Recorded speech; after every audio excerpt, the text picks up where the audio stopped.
Hi guys! Kumusta naman yung araw ko? Kamusta naman yung araw ko nakasama ang nanay at tatay ni Dudong? Mababait naman sila guys. Wala naman akong problema sa kanila. Nung unang araw lang, kahapon ba yun? Nung sabi nung nanay ni Dudong, nung naglalaro kami ni Duday sa sala. Kasi dyan si Dudong sa sala kahapon. So, sabi nung nanay niya na nag-Chinese man siya, hindi man sila marunong mag-English guys talaga, as in. Mas naiintindihan ko pa si auntie pag nag-English. Pag nag-usap kami, di ba nakita nyo naman sa mga vlog ko guys, mga past vlog ko na kasama si auntie, na pag nagkwento si auntie o mag-usap kami ni auntie English kahit paano nagkakaintindihan kami. So itong nanay ni Dudong at Dudong, as in, hindi talaga marunong mag-English guys. Uy, so ang nangyari, ako ang nag-a-adjust, ako yung mag-a-adjust sa kanila. So, buti lang kamo marunong ako kahit papaano mag-intindi ng Chinese. Katulad kanina,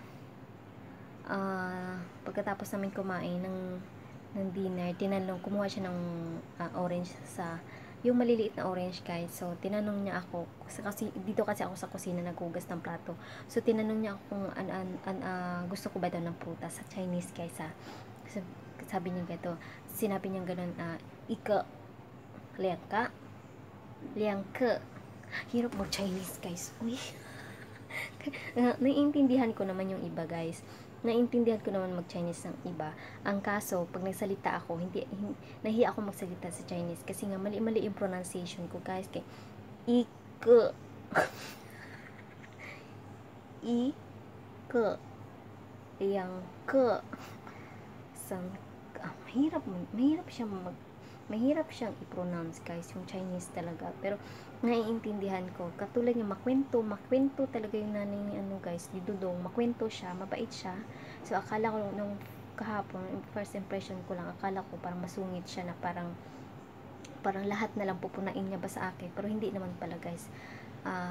Sabi lang niya na hayaan si Dudong maglaro lang ng kanya, para siguro para matuto, kasi alam niyo naman di ba yung muscle ni Duday mahina guys. So hanggang ngayon hindi pa rin siya gumagapang, so kailangan mo pa rin siyang alalayan. So akala ko masungit siya or hindi maganda yung ugali niya.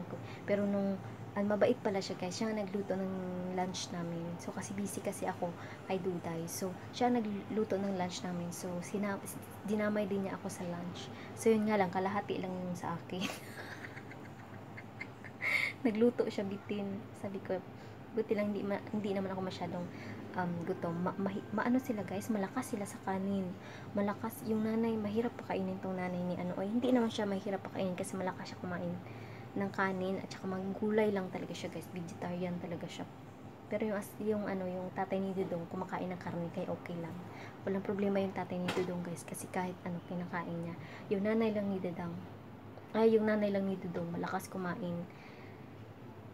malakas sila kumain ng kanin, na gulay lang ang kinakain ng nanay ni Dudong. So ang gulay namin ngayon guys, mabilis maubos, kasi kanina nagluto ako ng dinner, 2 balot talaga ng kangkong ang niluto ko, kasi pag isa lang hindi kasya sa amin, kasi ilan kami kumakain, 5. So malakas pa kumain tong nanay Dudong ng gulay. So pag niluto ko, yung parang isang balot sa kanila lang yun.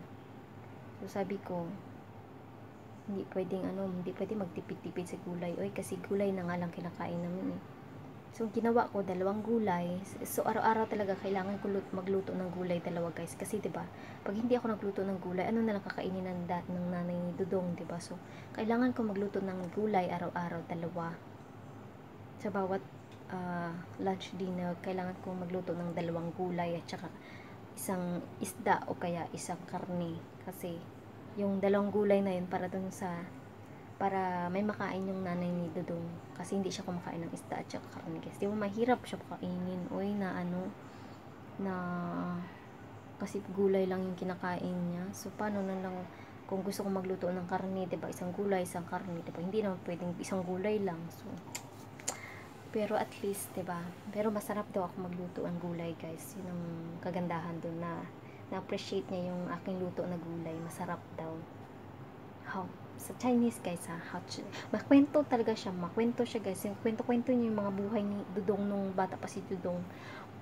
Bilis niya naman magkwento siya, Chinese pa guys, sabi ko lang, kahit na yung pinakamalalim na Chinese, hindi ko na maintindihan guys.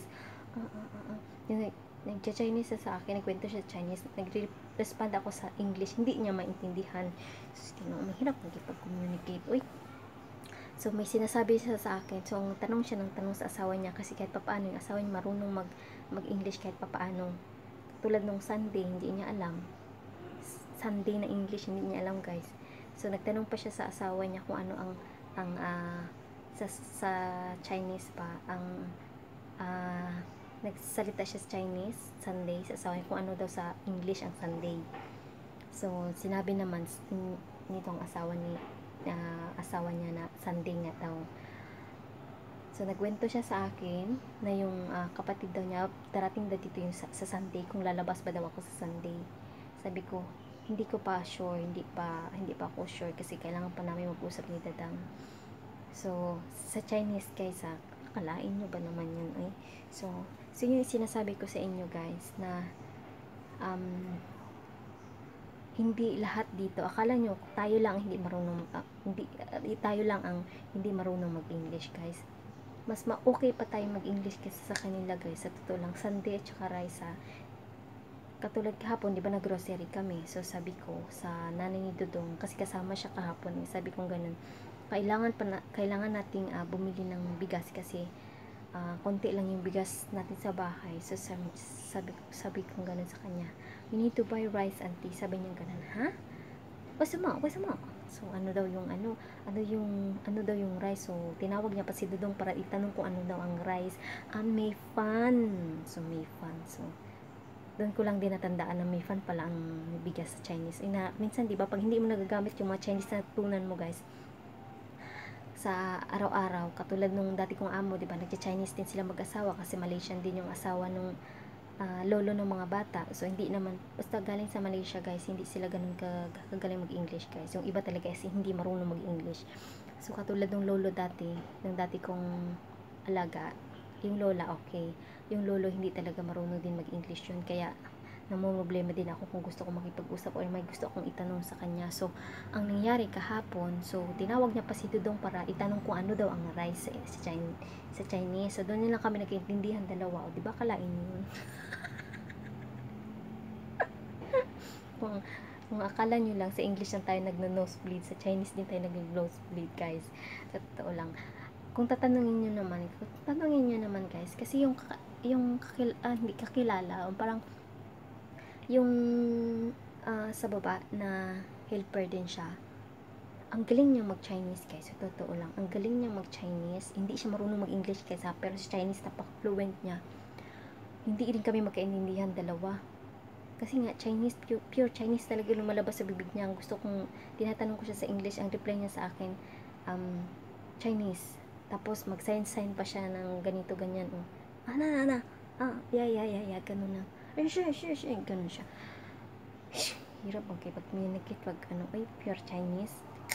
So buti pag mga Chinese na may halo na konting English yung magkakaintindihan. Pero pag pure Chinese talaga dire-diretso, tapos mabilis ka pa magsalita ng Chinese, katulad ng nanay ni Dudong, sabi ko ang hirap naman. May kinikwento siya sa akin ng mga buhay-buhay nila sa Malaysia, na ang bahay daw niya 4 rooms daw, tapos malaki, tapos may katulong ata siya. Hindi ko lang talaga kasi mag-gets guys, kasi nga pag malalalim na talaga na Chinese, yung mga ginagamit lang namin dati na pang araw-araw na Chinese, yun naiintindihan ko. Pero pag mga kwento na talaga na malaliman, nahihirapan ako maintindihin. So pero mga numbers yan, familiar ako sa mga numbers sa Chinese at saka sa mga taon, ganun.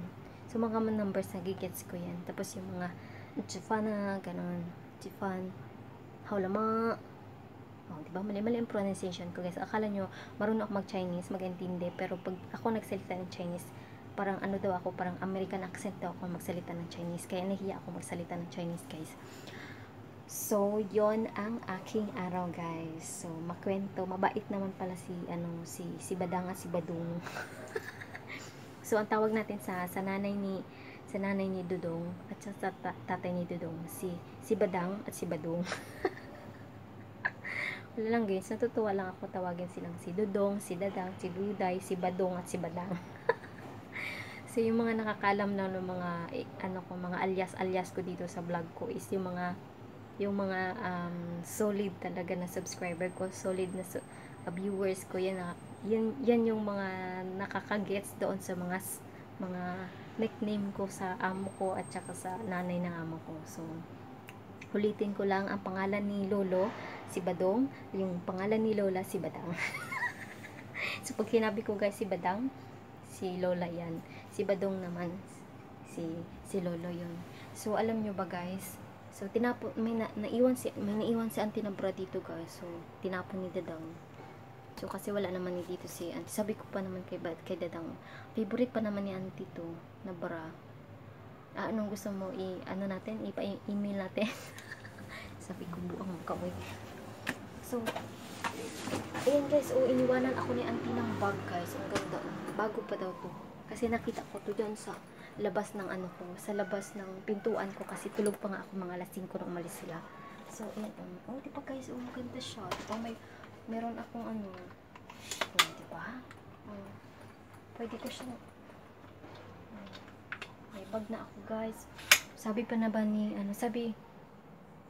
sabi ni Dodong, may iniwan pala pero alam mo, nakita ko na to. Sabi ni Dodong, may iniwan pala si auntie sa'yo na bag dyan nakita mo sa labas ng pinto mo.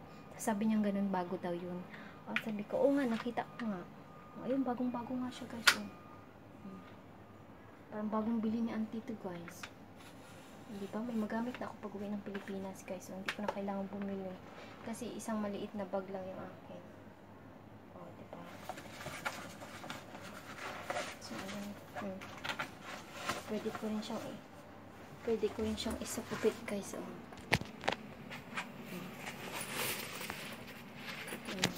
So, ayun. Tama lang pala siya guys. Kaya ko pala siyang Tapos pag masyadong mabigat guys, anuhin ko na lang siya, hilain ko, kasi pwede naman pa siya hilain. Ayun, diba? So hindi ko na kailangan bumili ng backpack guys, kasi may magamit na ako pa uwi ng Pilipinas pag nabakasyon ako o pag sininbak ako ni Dadang. Diba? So ayun guys. So pag hindi mo siya gamitin, hindi mo gamitin tong so hilain mo lang siya. So ayan.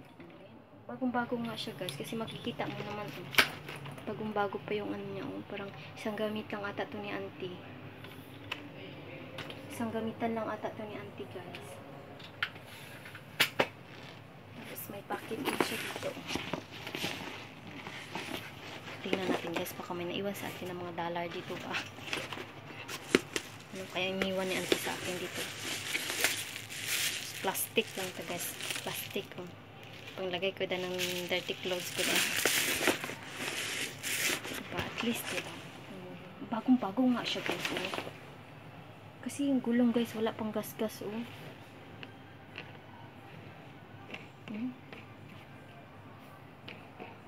Swerte ko naman kasi iniwan na auntie sa akin. Diba? Ang dami ko ding namana kay auntie.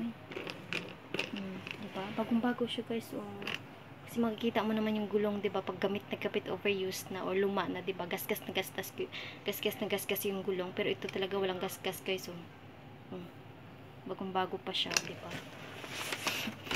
Saya-saya ko guys. Hindi na ako bibili ng ganito kasi marami akong damit guys na nadagdag, kasi binigyan ako ni Dadang ng mga lumang damit. At saka bumili-bili pa ako ng mga damit.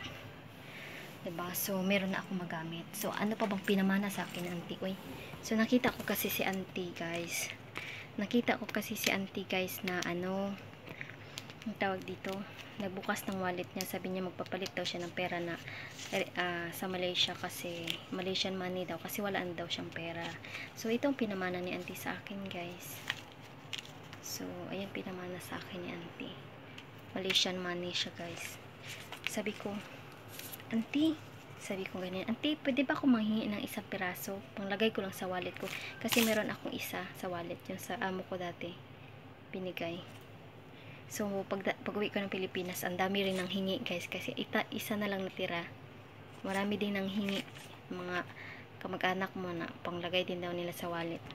So, isa na lang natira sa akin. Sabi ko kay auntie, ate, pahingi naman ako ng isang ringgi. Sabi, ringgi kasi ang tawag nito doon sa Malaysia guys. 1 ringgi, 2 ringgi, ganito ang pera doon sa Malaysia. Ngayon, nakita ko si auntie na may mga ganito, may 1 ringgi. Sabi ko, pahingi ako auntie. So, binigyan niya ako ng dalawa. Sa dalawa, sabi niya, binigyan. Ayan ang, sabi niya ganun. So, panglagay ko lang sa wallet ko kasi para para pag wala na akong pera, at least diba may ringgi na natira, Malaysian money natira sa wallet ko, kasi hindi ko to magastos, so hindi ko siya mabili kasi hindi naman to tatanggapin dyan sa Pilipinas.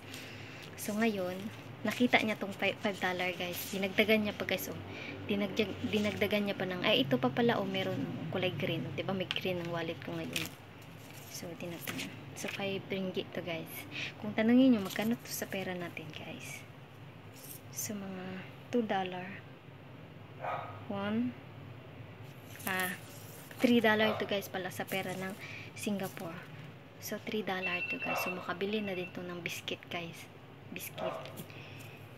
So ito ang pinamana sa akin. At remembrance ni auntie sa akin guys. Diba? Nakakalungkot kasi hindi ko na makikita si auntie kahit na yung boses ni auntie, kasi nahiya nga ako kay dadang kumuha ng number ni auntie. Uy, baka sabihin nila kasi, ha? Bakit mo kukontakin si auntie pa? Wala naman na dito si auntie, diba? Bahala na, uy. Bahala na guys. Baka mamaya magkaroon ako ng lakas ng loob na kunin kay Dudong. Kay Dudong ko kukunin kasi si Dudong na kababayan ni Dudong yun eh, syempre. Sabihin ko na mimiss ko sa auntie. So, yun. So, hindi natin makalimutan si auntie kasi may binigay si auntie sa akin na pera. Paglagay ko sa wallet. So, pag nakita ko to makita ko to sa wallet ko guys, malala ko si auntie. At saka yung bag guys, diba? Maganda yung bags na iniwan auntie sa akin, bagong-bago pa. So, di man lang ako nakapag-thank you kay auntie ko. So, kinuha ko. Saka mo lang marirealize yung mga bagay na wala na guys. Hirap. So, yun lang guys, yung update ko ngayon. So, yun ang nangyari sa araw ko. Nandito na ang nanay ni Dudong at ni Dadang. Pero maganda naman, nakakatuwa naman guys, kahit papaano may nagbabantay kay Duday. Kasi si Duday, nung kinarga niya si Duday, hindi umiyak si Duday guys. Oo, kasi sabi ko sabi ni Dadang, hindi umiyak si Duday, no? Sabi niya ganun. Kasi doon sa nanay ni Dadang, umiiyak kapag tumatawag yung lola sa side ni Dadang, umiiyak si Duday. Pero sa side ni Dudong, hindi siya umiiyak. So, minsan sad si Dadang kasi bakit daw ganun umiiyak siya pag si nanay ni Dadang tumatawag.